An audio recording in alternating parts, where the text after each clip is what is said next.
বিগত ফ্যাসিস্ট আমলে যে প্রশাসকের মাধ্যমে এই চুয়াডাঙ্গা নিয়ন্ত্রণ করা হয়েছিল, আমরা দেখতে পাচ্ছি ফ্যাসিস্ট সরকার বিদায় হওয়ার পরেও এই প্রশাসক চুয়াডাঙ্গা পৌরসভার পৌর কর্মকর্তা হয়ে নাগরিকের অধিকার সম্পর্কে সে সচেতন নেই। যে কোনো সমস্যা নিয়ে গেলে সে নাগরিকের সেবা দেয় না। তার সঙ্গে আমরা দেখতে পাচ্ছি পৌরসভার গুরুত্বপূর্ণ একটি স্থান চৌরাস্তার মোড়, সেখানে যে ব্যক্তিগত মনোভাবের কারণে রাস্তার সাথে তার কাটা দিয়ে সাধারণ মানুষের চলাচল এবং জনগণের বিভ্রান্তি সৃষ্টি করেছে। আমরা বলতে চাই, একজন পৌর প্রশাসক কীভাবে 3 থেকে 4 বছর একই জেলায় সে অবস্থান করে।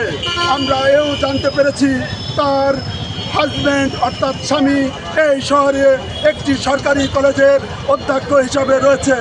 সে পাইতারা হিসাবেই বর্তমান পৌরসভায় প্রতিষ্ঠিত আছে এবং পৌর নাগরিকের সকল সুযোগ সুবিধা থেকে সে বঞ্চিত করছে।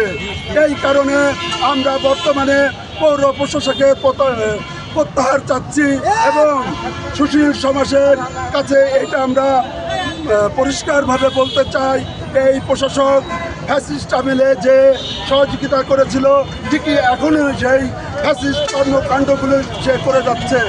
পৌর নাগরিকের যে অধিকারগুলো সে বাস্তবায়িত তো করেই না, আবার কোনো পৌর নাগরিক যদি কোনো সমস্যা নিয়ে যায় সে তাদেরকে গুরুত্ব দেয় না, তাদেরকে তাড়িয়ে দেয়, দূর করে দেয়।